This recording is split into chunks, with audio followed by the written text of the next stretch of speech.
नमस्कार। गृह और परिवार में आपका स्वागत है। मैं किरण शर्मा आज आपको घर में बरकत और सुख शांति इन दोनों के ही उपाय आज मैं आपको बताऊंगी। बिल्कुल सिंपल से हैं, बिल्कुल सिंपल से, जो कि आप लोग बड़े आराम से कर सकते हैं।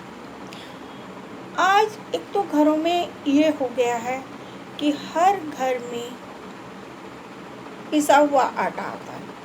घर की बरकत के लिए मैं आज आपको एक उपाय बताती हूँ कि आजकल घरों में क्या है, पिसा हुआ आटा आता है, गेहूँ आती नहीं। लेकिन अगर जिनके घरों में गेहूँ आते हैं, पहले मैं उनके लिए उपाय बता रही हूँ। जिनके घरों में गेहूँ आते हैं तो वो क्या करें कि जब भी उन्होंने अपने गेहूँ साफ़ किए हैं और पिसवाने के लिए देना है तो उन्हें क्या करना चाहिए कि उसमें तुलसी जी के 11 पत्ते उसमें डाल लें और एक थोड़ा सा केसर भी, प्योर वाला केसर जो बाल वाले होते हैं वो केसर भी। तो गेहूँ हो गया सूर्य का प्रतीक और केसर हो गया गुरु का प्रतीक, और हमारे तुलसी में तो भगवान विष्णु जी हैं ही।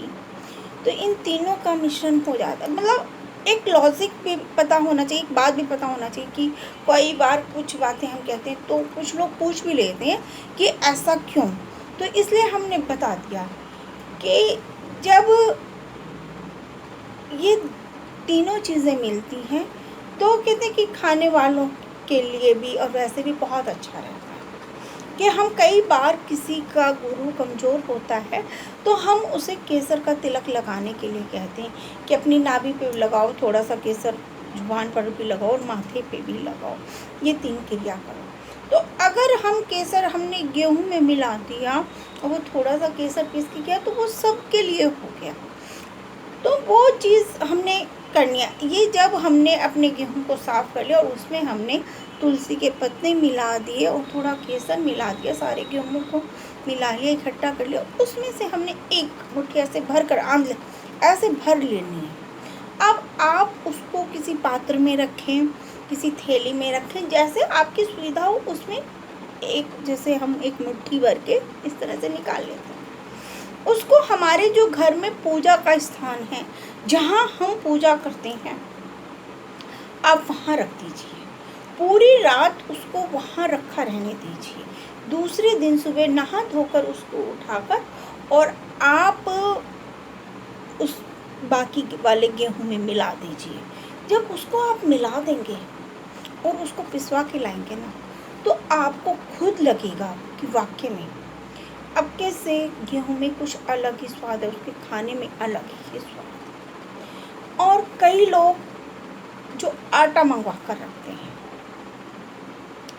देखो कई घरों में तो खाने का भोग ही लगता है कि पहला खाना जो हम बना रहे हैं भगवान का भोग लगाते हैं, तुलसी पत्ता डाल देते हैं।